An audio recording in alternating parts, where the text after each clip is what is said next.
Alhamdulillah nahmaduhu wa nasta'inuhu wa nastaghfiruh wa na'udzu billahi min syururi anfusina wa min sayyiati a'malina. Man yahdihillahu fala mudilla lahu wa man yudlil fala hadiya lahu.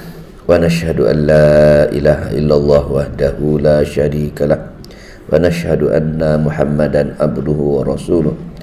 Rabbi shrah li sadri wa yassir li amri wahlul 'uqdatam min lisani yafqahu qawli. Amma ba'd. Surah Ghafir ayat yang ke-61. Dan sebelum 61 tu semalam kita tengok ayat yang ke-60. Saya ulang balik ayat 60 A'udzubillahi minasyaitonir rajim. Wa qala rabbukum ud'uni astajib lakum. Innal ladzina yastakbiruna an ibadati sayadkhuluna jahannama dakhirin. Ini merupakan ayat ulangan kepada dakwa surah. Dakwa surah yang tengok dulu. Dakwa surah ini ialah perkara yang paling penting dalam surah Ghafir yang Allah nak ceritakan huraian kepada iyyaka na'budu wa iyyaka nasta'in. Dia ulang balik, dipanggil i'adah. Wa qalu, dan Tuhan kamu berfirman. Wa qalu rabbukum, Tuhan kamu berfirman, ud'uni astajib lakum, berdoalah berdoalah kamu kepadaku. Tengok dia kata berdoalah kamu kepadaku, astajib lakum, nescaya aku perkenankan doa kamu.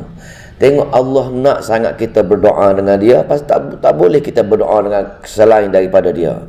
Kalau kita berdoa selain daripada dia atas perkara-perkara luar asbab, kita telah mensyirikkan dia. Sebenarnya Allah ni nak memperkenalkan dia maha kuat, dia maha berkuasa, itu je.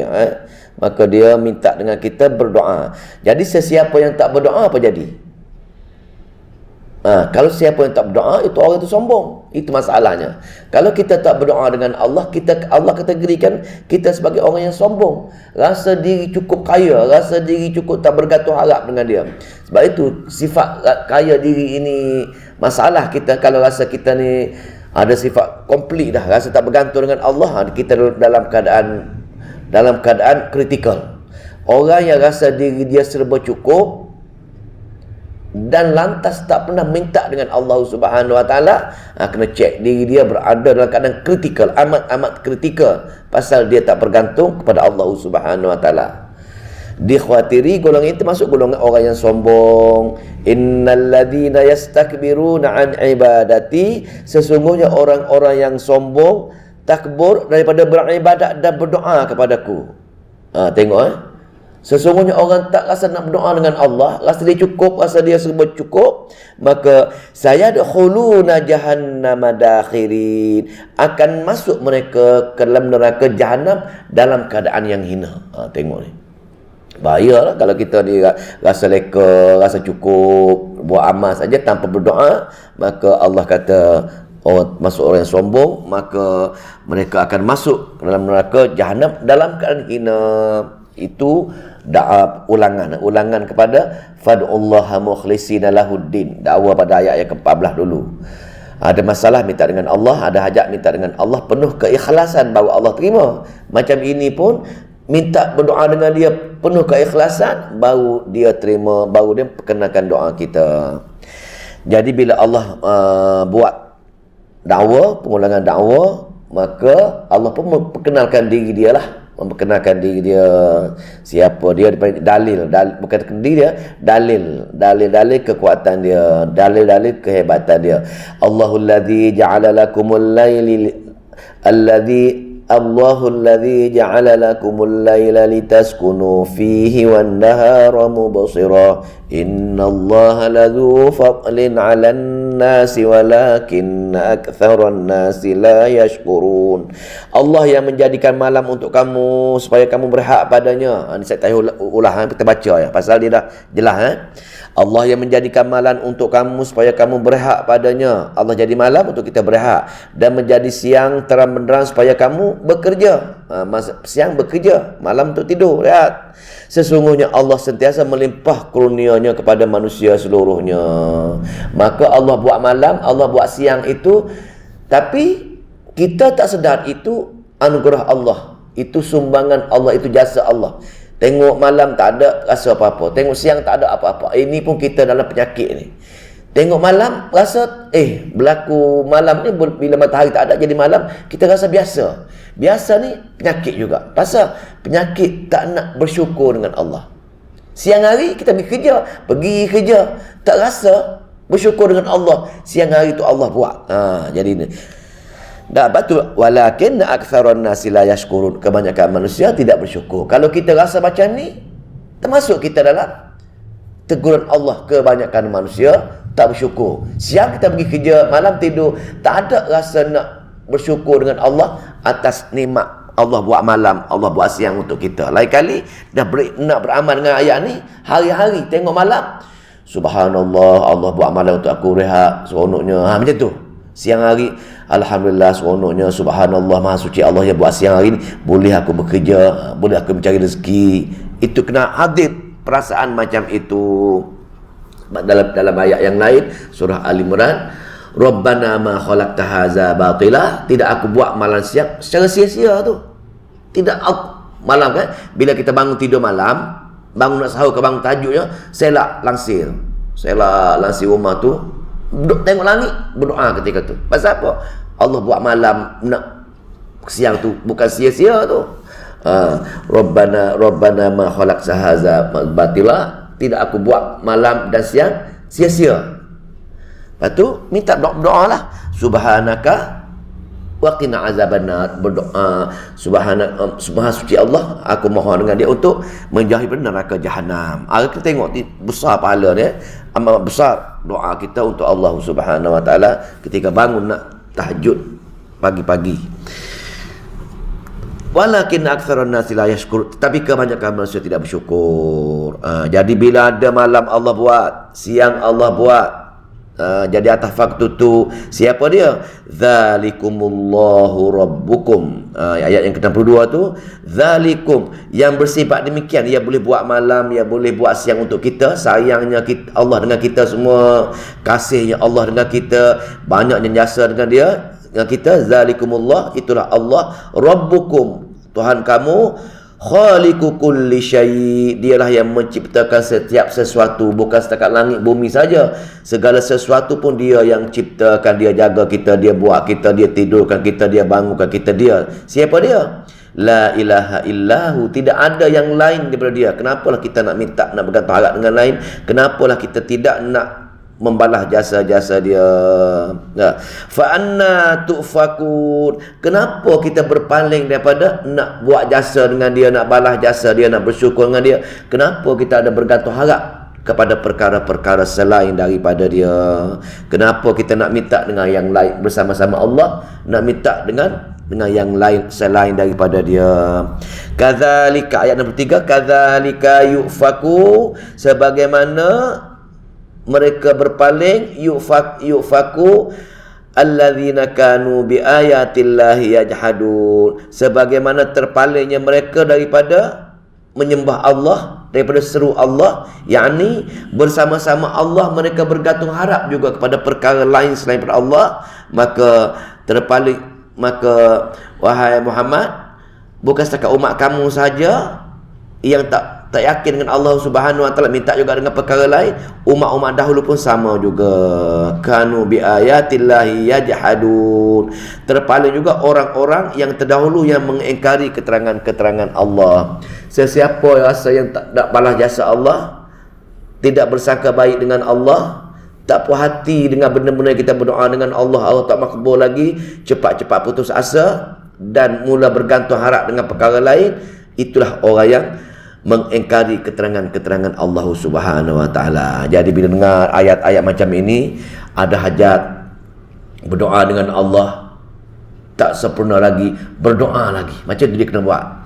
Ada masalah, minta dengan Allah, berdoa dengan Allah supaya Allah selesaikan. Tak selesai lagi, berdoa lagi. Jangan putus asa dalam berdoa. Jangan berputus asa dalam berdoa. Pasal Allah, kenapa kadang-kadang Allah tak makbulkan doa kita? Pasal Allah nak beri pahala dengan kita. Supaya apa? Kita berdoa demi berdoa, berdoa demi berdoa, untuk minta sempurnakan hajat dan untuk minta sebarang masalah. Selagi Allah tak makbulkan hajat, selesai masalah kita, selagi itulah Allah beri pahala dengan kita. Mana sayangnya Allah kita, Allah nak bagi syurga dengan kita, tapi kita tak faham. Bila kita ada musibah, sakit contohnya, berdoa 3 hari tak sembuh, kita mulalah cari perkara-perkara. Sebenarnya itulah Allah nak beri pahala kita. Pasal apa? Dengan kita sakit, dapat bila orang sakit, la ba'sa tahiran insya-Allah. Wahai pesakit, jangan risau. Itulah penyucian dosa. Bila kita pergi melawat kawan sakit, tak? Jangan risau kawan. Inilah penyucian dosa. Itu sepatutnya. Jadi bila kita sakit, tak sembuh walaupun berdoa, apa masalah, bukan sakit pun, selagi tak selesai masalah, selagi itulah Allah nak hapus dosa kita. Pasal Allah nak bagi syurga dengan kita dengan sebab sakit kita tadi ataupun musibah-musibah lain. Untung jadi orang mukmin tolim, beri nikmat dia bersyukur, pahala baginya. Diberi musibah, diberi penyakit, dia sabar, dia berdoa, pahala baginya. Pergi menemui Allah penuh dengan pahala, langsung tak ada dosa. Ini kebijaksanaan Allah Subhanahu Wa Taala. Tapi kita tak nampak. Pasal apa? Tak beramal dengan ayat ini. Ayat seterusnya, Allahul ladzi ja'ala lakumul arda qarara. Allah yang menjadikan bumi sebagai tempat tinggal untuk kamu, wassama abinaa, dan menjadikan langit untuk binaan kukuh binaannya. Ini pun dipanggil ayat dalil akli, pengulangan semula. I'adah dalil akli, pengulangan semula dalil akli untuk akal kita menengok. Oh, dalam Al-Quran macam ini, jenguk kat luar, oh ada juga kat luar. Itu Allah tanggung. Allah kata, aku buat bumi untuk kamu wahai hamba, aku buat langit untuk kamu wahai hamba. Tapi keluar surau kita ni tengok, oh betul-betul ada langit lah, betul-betul ada bumi lah. Subhanallah, maha suci Allah yang buat ini untuk aku. Pasal dalam Quran dia pun ada rupa-rupanya. Itulah bertadabbur Al-Quran. Tengok, Allah kata, ujuk keluar, ucapkan subhanallah, Allah buat ini untuk kita. Lepas tu, wasawwarakum fa ahsana suwarakum wa razaqakum minat thayyibat, dan dia membentuk kamu lalu memperelokkan rupa kamu serta dikurnia pada kamu dari benda-benda yang baik lagi halal. Rupa kita pun tengok, rupa tangan kita cantiknya, ada lengan, ada jari, ada kaki. Rupa kita punya lawa, ada hidung, ada telinga. Allah memperindahkan kita semua. Allah perindahkan kita semua. Lepas tu bukan setakat saja, rezeki pun yang terbaik dibagi kita. Fatabarakallahu Rabbul Alamin. Maha berkat Allah yang mempunyai kemurahan dan kelebihan, Tuhan sekalian alam. Bila tengok ini dipanggil dalil akli tadi, dalil akli anfusi, tengok rupa kita yang cantik, tengok rupa yang kita cantik. Tapi dalam ayat yang lain, wattini wazaituni wa turi sina fiha, apa tu? Surah wattini apa Allahu akbar. Wattini wattini wazaitu wa turisi nafiha. Tak ingat lah, mas nak cepat ya. Apa lagi, baca ayat lagi lepas tu. Laqad khalaqnal insana fi ahsani taqwim. Tuhan telah memperelok, menciptakan yang terindah untuk kita. Thumma radadnahu asfala safil. Tapi dalam sama Allah akan hina kita sehina-hinanya kalau tak terlibat dengan Al-Quran. Itu surah tu. Maka disitulah dalil Allah indahkan untuk kita. Lepas tu bila tengok dalil akli yang Allah, kudrat Allah. Di sini Allah nak perkenalkan dia lah, dia ada kudrat. Tapi kalau orang tak mengaji Quran, jadi tak akan kenal Allah tadi. Kalau tak bertadabbur, tak kenal Allah. Kenal Allah tapi tak beramal dengan ayat yang macam ini. Maka bila tengok ayat ini, maka dia kenal diri dia lagi. Ayat yang ke-65, Huwal hayyu la ilaha illahu. Dialah yang tetap hidup, tiada Tuhan yang melainkan dia saja. Pasal dia saja yang mampu buat perkara-perkara ini. Ilah-ilah yang lain tak mampu. Maka fad'uuhu mukhlisin, sembahlah dia akan kamu dengan mengikhlaskan dan tidak kepada perkara-perkara yang lain lagi. Ulang balik Alhamdulillahi Rabbil Alim. Segala puji bagi Allah Rabbi, Tuhan yang jaga kita, Tuhan yang cipta kita dan jaga cipta seluruh alam ini. Itu ayat yang 65. Ayat yang 66, Bila dah kenal Allah, Allah cerita kehebatan dia, Allah cerita kekuatan dia, dah kenal dah dengan dalil akli dia, maka ayat yang ke-66, Qul inni nuhitu an a'budal ladzina tad'u min dunillah. Katakanlah wahai Muhammad, sesungguhnya aku dilarang menyembah benda-benda yang kamu sembah selain daripada Allah. Ini dipanggil ayat dalil wahyi, dalil titahan khusus Allah untuk Nabi kita dan untuk kita. Titahan khusus. Maka Nabi kata, wahai Nabi untuk dia, untuk kita, wahai fulan bi fulan, sesungguhnya aku dilarang menyembah, menyeru, bergantung harap apa-apa benda yang kamu sembah, yakni min dunillah, ruh malaikat, ruh Nabi, ruh wali, malaikat dan jin. 4 perkara itulah. Ataupun perkara lain, pokok kayu ke besi ke apa-apa saja, tak boleh bergantung harap kepada selain daripada Allah.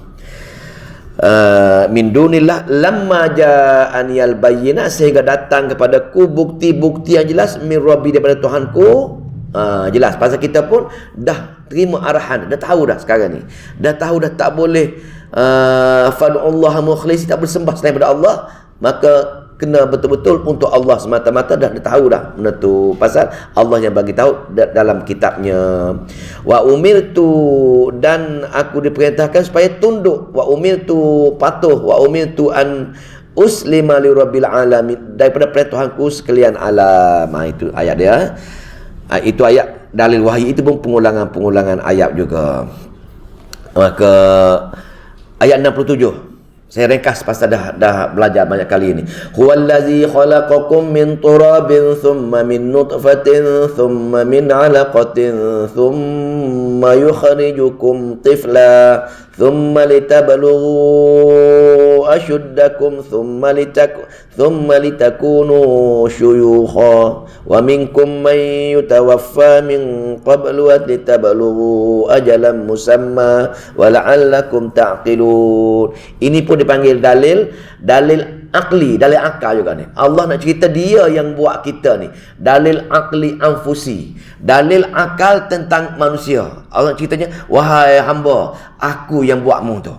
Dialah yang menciptakan kamu dari tanah, kemudian dari setitis air mani, kemudian dari sebuku darah beku, kemudian dari seketul daging, kemudian ia mengeluarkan kamu berupa kanak-kanak keluar daripada rahim mak kamu, kemudian kamu dipelihara hingga kamu diberikan umur dewasa, kemudian kamu dipanjangkan umur hingga sampai menjadi tua, dan pada itu di antara kamu yang dimatikan sebelum itu, Allah melakukan yang demikian itu supaya kamu sampai ke masa yang ditentukan untuk menerima balasan, dan supaya kamu memahami hikmah-hikmah kejadian dan kekuasaan Tuhan. Allah ceritalah, wahai hamba, aku buat kamu daripada air mani lagi hingga kamu tua. Kadang-kadang aku matikan dahulu, kadang-kadang aku tak matikan, kadang-kadang kamu menjadi masa, kadang-kadang kamu menjadi dewasa, aku nikahkan kamu, kamu dapat anak pula. Semua itu Allah ceritanya hingga Z. Allah yang buat kita. Untuk apa ni? Untuk kita berfikir hari-hari. Masya Allah, subhan indahnya Allah jadi aku, maha suci Allah saja yang mampu segala-galanya, buat aku, cipta aku, jaga aku. Kena hadir dalam perasaan semacam itu supaya kita nak balas jasa Allah Subhanahu Wa Taala. Bagaimana cara nak balas jasa Allah? Bersyukur dengan dia, bersyukur dengan ucap zikir ke, lisan ke, apa-apa ucapan, tambah taat, memberi ketaatan dengan dia. Lepas tu bukan setakat itu saja. Huwallazi yuhyi wa yumit, dialah yang matikan, mayatikan, dan huwallazi yuhyi, dialah yang menghidup dan mematikan. Fa idza qada amran fa inna ma yaqulu lahu kun fayakun. Oleh itu apabila ia menetapkan jadinya maka ianya beriman kepada jadilah, maka engkau jadilah. Betapa mudahnya Allah, kudrat Allah. Allah di sini Allah memperkenalkan dia maha kudrat. Dia nak buat benda, dia kata dia nak buat benda terus menjadi dengan iradat dia. Berkata kun fayakun, mana cepatnya masa berlaku. Allah nak cerita ni, dia ada kudrat, maha kudrat. Dia cipta kita, dia boleh menyelesaikan masalah kita, dia boleh sempurnakan hajat kita. Itu maha. Maha ni bukan boleh saja, dia boleh bertindak balas. Itu maksud maha. Maha kudrat, maha kuat, Maha kuat dan maha bertindak balas, dan boleh selesaikan masalah, boleh sempurnakan sebarang hajat. Itulah Allah Subhanahu wa taala. Habis bab kudrat Allah, kita dah kenal dia. Tidak ada selain dia yang ada kudrat semacam dia. Kalau kita meletakkan makhluk yang lain, kita bergantung harap dengan makhluk lain, seolah-olah kita ambil sifat kudrat Allah letak kepada makhluk tersebut. Itu syirik tadi. Aku saja ada sifat kudrat, tiba-tiba kamu bergantung harap dengan yang lain. Mana kamu, wahai hamba, rasa yang lain punya ada kudrat juga. Perasaan itulah syirik kepada Allah Subhanahu sebenarnya. Maka ayat yang berikut 69. Alam tara ilal ladzina yujadiluna fi ayatillah anna yusrafun. Alam tara ilal ladzina, tidakkah engkau melihat dan merasa hairan, yujadiluna fi ayatillah, ada orang yang berani melawan ayat Allah. Wahai hamba, Tuhan bercakap kita ni, wahai hamba, tidakkah engkau melihat, adakah manusia makhluk ni, aku buat dia, aku buat langit, aku buat bumi, aku bagi segala-galanya, aku hidup dia, aku mati dia, tapi dia berani tak baca ayat aku. Itu maksud dia. Dia berani tak faham ayat aku nak bercakap dengan dia, dia tak faham aku bercakap. Ini maksud dia. Wahai hamba, berani dia tak bertadabbur ayat-ayat kami. Itu maksudnya. Berani hamba aku ini. Maksud dia. Maksud Allah menegur kita ini, begitu berani, begitu sombong, begitu degil hamba aku. Dengan Quran aku dia tidak faham. Itu bahasa, dari segi bahasa untuk kita faham. Anna yusrafun, mana mungkin dia boleh dipalingkan. Dah baca, dah dikenal aku, dia tengok kudrat aku, dia tengok segala-galanya. Kenapa dia malah lagi? Kenapa dia tak nak berusaha lagi, nak mutaat dengan aku lagi? Anna yusrafun, bagaimana mereka dipalingkan sebab untuk menjauhi daripada aku, ataupun bersama-sama aku dia minta dengan perkara-perkara lain juga. Ayat 69. Ayat 70. Alladzina kadzabu bil kitabi wa bima arsalna bihi rusulana fasawfa ya'lamun. Kenapa tadi huraian kepada ayat tadi? Kenapa berani melawan ayat-ayat Allah tadi? Iaitu orang-orang yang mendustakan Al-Quran dan segala apa yang dibawa oleh Rasul yang kami utuskan. Jelas tak ada ragu-ragu lagi ni. Iaitu orang yang mendustakan ayat Allah, yang ni tak faham apa yang Allah kata, tu mendustalah. Ataupun tak nak belajar ayat-ayat Allah pun mendustakan ayat Allah juga. Quran ada kat rumah tapi tak faham Quran. Itulah Allah nak bercakap dengan dia surat daripada Allah tapi tak faham surat daripada Allah tersebut. Begitu juga dengan Allah utuskan Rasul, tak nak beramal dengan amalan-amalan Rasul dia. Patut diteguran dia, fasawfa ya'lamun, maka kelak pasti mereka akan tahu. Bila mana sombong ni? Bila kamu nak mati, ketika itu akan cabut nyawa kamu, ketika itu baru kamu tahu, kamu menyesal. Silapnya kamu tak nak belajar ayat-ayat Quran aku masa hidup dunia dahulu. Dia kata fasawfa ya'lamun, pasti kelak bila aku nak tarik nyawa dia, ketika itu baru dia menyesal, baru dia tahu yang banyak sekali dia dah langgar perintah-perintah aku. Dan perintah aku yang pertama, dia tak beramal dengan apa-apa Al-Quran yang aku turunkan, yang tak faham Quran kan aku, dan juga dia tak ikut amalan-amalan yang diajarkan oleh Rasul kami. Rasul kami untuk kita, Rasul kita lah Rasul Nabi Muhammad sallallahu alaihi wasallam. Lepas tu bila aku tarik nyawa dia pasal dia degil, tak nak dengar kata-kata aku, dia tak faham ayat aku, ataupun malah belajar kitab-kitab aku, maka bila aku tarik nyawa dia, pergi kepada masyar, aku hidupkan balik, pergi kepada masyar, ketika itu hisab, maka aku tak terima segala amalan dia pasal banyak dia buat perkara syirik. Ketika itu idzil aghlalu fi anakihim wassalasil yushabun, lepas saja pada masyar, lepas hisab saja. Idzil aghlalu, orang-orang yang tak nak mengaji Quran, yang tak nak faham Quran, tak nak beriman dengan ayat-ayat Al-Quran, mereka ini aku akan hukum dia dengan apa? Dengan idzil aghlalu, aku akan belenggu. Belenggu ni leher dia, diikat leher dia. Dalam kitab tafsir mengatakan tangan kedua-dua tangan diletak kat leher, diikat dengan rantai macam ni Dia tak tangan dua-dua ni, letak kat leher, diikat. Tak boleh, bawah tak boleh, kiri tak boleh, kanan tak boleh, hanya mampu menengok ke depan, diikat dengan rantai. Nak menghinanya, lebih hina lagi daripada binatang. Manusia yang tak nak beramal dengan Al-Quran di pada mahsyar nanti dibelenggu. Lepas tu fi a'naqib dan diikat leher mereka, fil a'na dirantai leher mereka, tangan diletakkan leher dan diikat di leher-leher mereka, wassalasil dan dirantai. Lepas tu yushabu dan diseret. Tengok betapa hinanya orang-orang yang mengaku mukmin tapi tak nak beriman dengan Al-Quran. Bukan mayat, body begitu hina, rantai malaikat tarik jauh. Sebagaimana kita jumpa bangkai khinzir di jalan raya macam itulah. Kita tak akan pegang tu. Kita duduk jauh-jauh, baling je. Begitulah hinanya manusia di pada mahsyar nanti yang tak terlibat dengan Al-Quran. Allah ikat dengan rantai, tarik jauh-jauh. Pasal menghinakan manusia-manusia yang ruh Al-Quran tak ada dalam diri dia.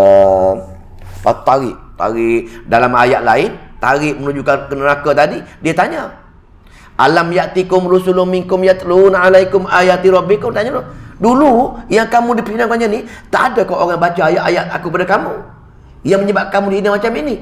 Itu ayat yang lain lah, tapi ayat ni dia tak ada yang tu. Dia kata masuk, ikat, tarik, dihumbankan ke dalam neraka Jahannam. Fi hamim, dihumbankan ke dalam air yang panas. Tengok ni, bukan setakat api ni. Tarik, tanya, ada tak jawab, tak boleh jawab pasal dia lalai ke dunia, tak belajar Quran. Dia masuk neraka Jahannam dalam air yang panas. Air neraka ni air yang berapa puluh ribu tahun dah dipanaskan, digelegakkan untuk rebus kita. Direbus, celur. Fi hamim, thumma finnar. Atau angkat bakar pula. Dalam api pula, yusjaru, dibakar dengan api neraka. Itulah kehidupan hari-hari. Setiap saat, rebuh air panas, bakar api panas. Rebuh air panas, bakar air panas. Begitulah selama-lamanya. Masya Allah. Bila kita betul-betul fikir, nak kita baca ayat ni, baca menuh balik bagaimana keadaan neraka Jahannam yang selama-lamanya direbus, dibakar selama-lamanya. Semoga Allah jauhi kita. Jadi kita ada ikhtiar lagi sekarang ini. Mulai hari ini kita diberi kuasa ikhtiar untuk menyelamatkan ketika ini. Satu cara saja, menangi dengan Allah, bertaubat dengan Allah, tumpu Quran, beramal dengan Al-Quran, ikut sunnah Nabi.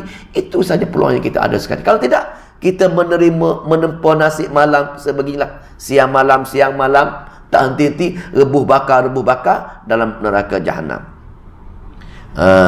Lepas tu, itu fizikal dihina dalam ni, dibakar. Lepas tu Allah nak torture mental kita pula. Ayat yang berikut, ayat 73. Thumma qila lahum, kemudian Allah kata pada mereka, mungkin Allah perintahkan mereka kata, aina ma kuntum tusyrikun. Mana dia? Ini ayat ni. Mana dia yang kamu syirik ke atas dunia dulu? Mana dia yang kamu bergantung harap atas dunia dulu? Tengok, Allah nak pulang paku buah keras kepada kita ni. Dulu masa atas dunia, kamu dengan aku, kamu minta, kamu sembahyang hajat, kamu berzikir, kamu solat hajat semua sekali. Tapi dalam masa yang sama, kamu pergi jumpa dengan perkara-perkara syirik, bertawassul dengan tak dibenarkan, pergi jumpa bomoh-bomoh atas perkara luar asbab, pergi memuja kubur-kubur. Mana dia sekarang? Mana syekh-syekh yang kamu minta atas dunia dahulu? Mana dia? Bagi tunjuk. Tengok, Allah cabar. Rupa-rupanya masa atas dunia, kalau kita buat perkara-perkara khurafat, kita hanya bertepuk sebelah tangan saja. Sana mereka tak ada pun. Kita syok sendiri saja. Pergi minta dengan syekh-syekh tu, kita syok sendiri saja. Pasal mana Allah tanya ni? Thumma qila lahum aina ma kuntum tusyrikun. Mana dia yang atas dunia dahulu yang dengan aku pun kamu minta, dengan dia pun kamu bergantung harap. Dengan aku pun kamu berdoa, dengan dia pun kamu berdoa. Mana dia orang tu? Siapa dia? Min dunillah, selain daripada aku. Mana dia? Maknanya ruh nabi, ruh wali, malaikat dan jin. Ini 4 perkara yang Quran cerita. Di luar Quran, apa dia? Batu-batu permata yang kita ada hikmat, teras-teras koka, kayu-kayu ajaib, cincin-cincin ajaib, benda-benda yang kita rasa benda itu boleh memberi, menyelesaikan hajat kita, boleh menyelesaikan masalah, menyempurnakan hajat. Apa-apa saja. Tak kira lah kayu ke, besi ke, yang di luar saja. Yang mana-mana sahaja kita rasa benda itu boleh menjadi kita jadi hajat kita lah. Hajat nak kuat ke, hajat nak sakti ke, hajat nak kaya ke, apa-apa saja. Maka itu min dunillah. Selain daripada Allah yang kita harapkan benda-benda ini ada perkara luar biasa, itu semua syirik kepada Allah Subhanahu Wa Taala. Ni Allah kata dia. Maka mereka berkata, yang si neraka jahanam ni, qalu dallu anna, sebenarnya qalu, mereka berkata dallu anna, hilang lenyap semuanya, tak ada sini rupa-rupanya aku dunia dulu tertipu. Aku dunia dulu aku rasakan cincin-cincin boleh bagi aku, orang suka dengan aku, keris-keris sakti, keris lama tu boleh mendatangkan rezeki. Sekarang ni rupa-rupa tak ada sebenarnya, tak ada apa-apa pun. Dulu aku menyuruh roh wali, roh syekh, tidak ada pun sekarang ni. Dulu aku minta selesaikan hajat aku dengan roh nabi, tak ada pun sekarang ini. Dan dipanggil wali, panggil semua, tapi mereka menafikan semua. Qalu dallu, mereka berkata terlenyap, dallu anna, dari kami. Jadi bila dia kata gitu, dia rasa, oi, salah lah aku cakap dengan Allah macam ini. Dia cepat sedar kesalahan dia tu. Maka dia pun cuba nak berbohong depan Allah lagi. Bal lam nakun nad'u min qablu syai'a. Wahai Allah, kami tak pernah minta apa-apa masa dunia. Dia bohong. Orang kaki bohong dunia, di hari akhirat pun dia bohong lagi depan Allah Subhanahu Wa Taala. Maka atas perkara-perkara beginilah, bila dia bergantung harap kepada selain daripada Allah, maka di hari akhirat nanti Allah akan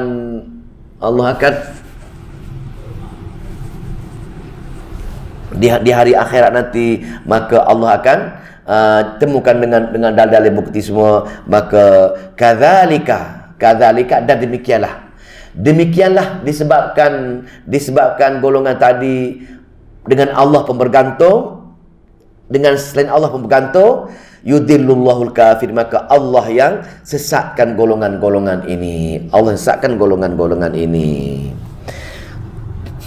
Ayat yang ke-75. Jangan boleh lagi ni, sempat habis ni. Ayat 75. Dzalikum bima kuntum tafrahuna. Dzalikum bima kuntum tafrahuna fil ardi bighairil haqq wa bima kuntum tamrahun. Lalu dikatakan kepada mereka setelah timpa azab, kata mereka, balasan buruk yang demikian itu disebabkan kamu dahulu bersukaria di muka bumi dengan cara yang salah pada hukum Tuhan, dan disebabkan kamu bersenang lenang dan bermegah-megah dengan berleluasa dalam atas muka bumi ini. Punca-punca dihumbankan ke neraka jahanam, dibakar, direndam, dihina jasmani, dihina rohani. Itu rupa-rupanya atas dunia kita lalai leka kerana tak dengar kata-kata Allah dalam ayat-ayat Allah. Maka segala ayat-ayat Allah kita tak faham, tak dengar, tak beramal. Yakni mana-mana yang Allah tak bagi buat syirik, kita buat syirik dengan bangga. Allah kata fad'ullaha mukhlisina lahuddin. Tak boleh menyuruhlah Allah dengan penuh ikhlas, tak boleh menyeru selain daripada Allah, tapi kamu dengan bangganya buat perkara-perkara itu. Nabi kata tak boleh beramal dengan apa-apa amalan yang aku tunjukkan, tapi mereka amalan-amalan lain. Nampak tak? Mereka bangga, mereka seronok atas dunia. Yang Allah suruh mereka tak ikut, yang orang lain suruh dia pergi ikut.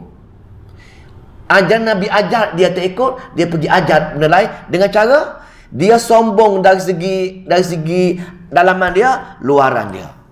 Tafrahu dengan tamrahu ini nak tunjuk ke orang dia hebat. Dalam hati dia dah sengaja dia buat juga. Kenapa dah? Faham tak ayat ni?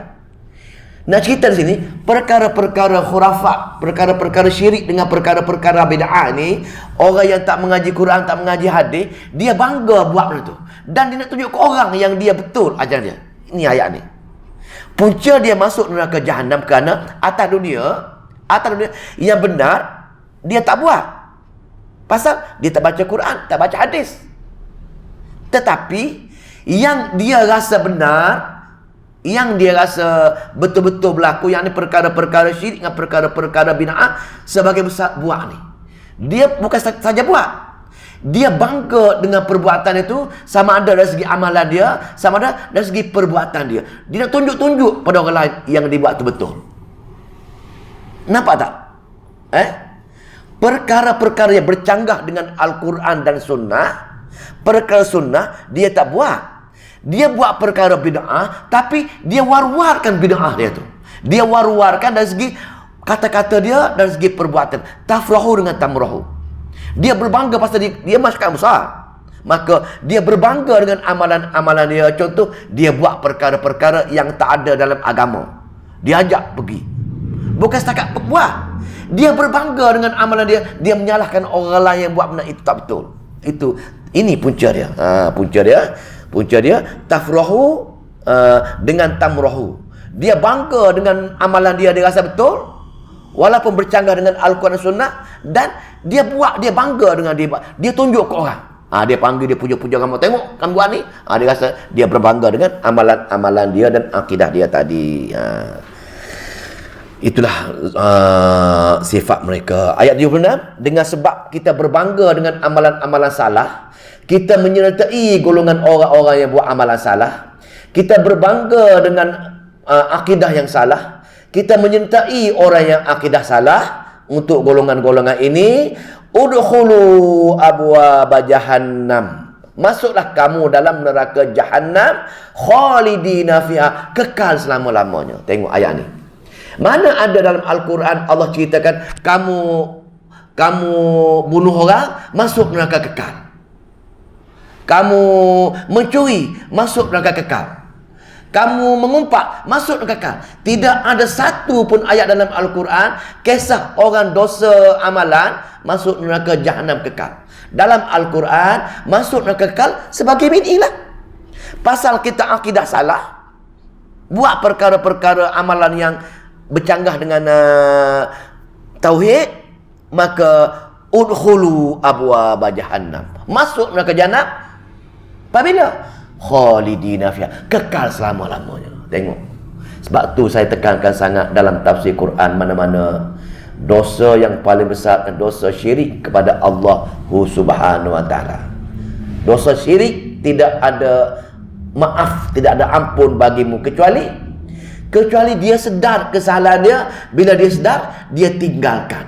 Itulah ilmu. Pasal perkara-perkara syirik sekadar mengetahui dan tinggalkan. Begitu juga dengan perkara-perkara bid'ah. Tahu benda tu Nabi tak amal, tinggalkan. Tetapi perbuatan amalan untuk meninggalkan syirik dan meninggalkan bid'ah merupakan dua perkara yang amat-amat susah. Walaupun nak tinggal, berbeza dengan amal. Contoh, kita nak amal, nak puasa, nak solat, nak infak, berat. Kita kena keluar duit. Kalau nak solat, kita kena ambil air wuduk, kena solat, penat. Sedangkan perkara-perkara syirik, perkara-perkara bid'ah, senang, tinggal. Tetapi yang nak tinggal itulah amat-amat berat sekali. Tengok, nak buat perkara syirik, nak meninggalkan perkara bid'ah, nak meninggalkan perkara-perkara tauhid, amat senang, tapi berat untuk dilakukan. Tapi kesan dia, Allah kata udkhulu abwaaba jahannam khalidina fiha, masuk neraka jahanam, kekal selama-lamanya. Maka semoga Allah pilih kita, keluarga kita, jemaah kita, kawan-kawan kita semua dijauhi daripada tindakan syirik dan bid'ah, dan takut khawatiri kita termasuk golongan yang masuk neraka jahanam, kekal selama-lamanya, insya-Allah. Lepas tu fabi samathwal mutakabbirin, maka inilah tempat seburuk-buruk tempat untuk orang-orang yang sombong. Sombong, apa dia sombong? Sombong dengan Allah. Dah tahu dah Allah Maha Kudrat, Allah Maha Ilmu, tak nak kenal Allah. Bila tak nak kenal Allah? Tak nak kenal Allah, tak nak baca faham ayat-ayat Allah dalam Al-Quran dia, itu je. Sombong dengan Allah Subhanahu Wa Taala, bukan sombong dengan saya pakai baju baru mahal baju, bukan macam tu sombong dalam Al-Quran. Sombong dalam Al-Quran ialah sombong dengan mengingkari ayat-ayat Allah Subhanahu Wa Taala, tak kenal Allah, tak nak yakini adanya hari akhirat, tak nak beramal dengan sunnah atas 3 perkara tersebut. Itu merupakan sombong kepada Allah Subhanahu Wa Taala. Tapi sini sombong kesyirikan kepada Allah Subhanahu Wa Taala. Jadi bila kita baca ayat-ayat mengenai ngerinya golongan-golongan yang tak mengaji Quran, bila tak mengaji Quran, tak memahami Al-Quran, dia tahu akidah yang jelas, akidah yang tak jelas, dia tak jelas, maka golongan-golongan ini marah bila dibacakan ayat-ayat Allah kepada mereka.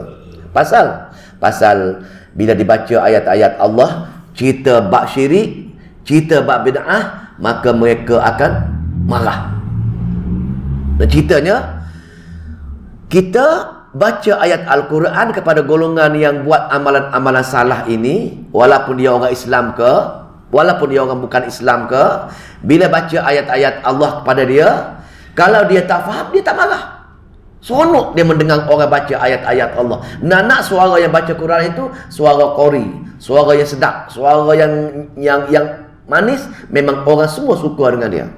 Dah. Tanyalah sesiapa pun, kalau ada orang suara sedap mengaji, orang agama Hindu ke, Buddha ke, orang Islam yang syirik, orang Islam yang buat bid'ah ke, semua suka, tidak ada yang tak suka. Bahkan dia akan menangis lagi. Tengah-tengah malam baca lagu yang sedih, mengaji lagu yang sedih tu, dia mengeluar air mata. Kenapa? Karena sedih dengan ayat-ayat Allah, bukan sedih dengan makna. Ini kesilapannya. Tetapi bila kita baca makna ayat Al-Quran, menyebabkan dia faham apa yang Allah larang, apa yang Allah suruh, bercanggah dengan apa-apa akidah ataupun amalan-amalan dia yang laksanakan, dia mahu, dia marah sebenarnya. Dia benci dengan kita kerana amalan kita ini ikut Al-Quran Sunnah. Amalan dia tak ikut Quran Sunnah, maka dia marahlah. Pasal amalan kita tak sama dengan dia, akidah kita tak sama dengan dia, kita buat sama dengan Al-Quran suruh, dia tak sama, baru dia faham. Oh, dia pun mula marahlah. Dia marah kerana amalan tadi. Dia marah kerana kita baca ayat-ayat Allah, dalil ayat Al-Quran, dalil hadis-hadis yang sahih, maka bercanggah dengan amalan dia. Bila bercanggah, syaitan-syaitan akan membisikkan dia. Dia kata kita amalan sesat pasal tak sama dengan dia. Jadi, bila kita ajar ayat Allah, ajak mari duduk dalam majlis ilmu tafsir Al-Quran, mengajar hadis Bukhari, Muslim, Abu Daud semuanya, mereka akan menolak dan mereka akan bantah. Mereka akan mewar-warkan yang kita ini tak betul, yang kita ini. Pasal apa? Pasal syaitan tadi membisik dengan dia, syaitan yang dia bela. Kenapa syaitan wujud? Syaitan wujud pasal dia tak nak mengaji Quran. Nah, syaitan dia bilang tadi, wa may ya'shu an dzikri rahman nuqayyid lahu syaitana fa huwa lahu qarin. Syaitan ini akan bisik dengan dia taman setia dia tadi. Maka bila ajak dia sumai, dia tak nak. Jadi bila tak nak, jangan sedih, jangan kecil hati, jangan nak marah dengan dia. Ini cerita ayat 77.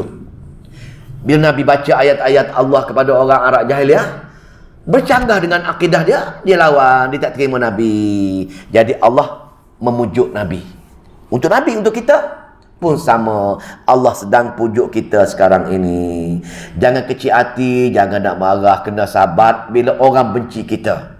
Jangan kecil hati, jangan nak marah bila orang tak nak masuk duduk dalam majlis-majlis ilmu. Pasal apa? Pasal mereka bercanggah dengan apa yang Allah nak ceritakan dalam ayat-ayat dia. Syaitan akan halang macam mana pun. Jangan dengar ayat-ayat Al-Quran. La tasma'u lihazal Quran walghaw fihi. Jangan masuk dalam majlis-majlis Al-Quran.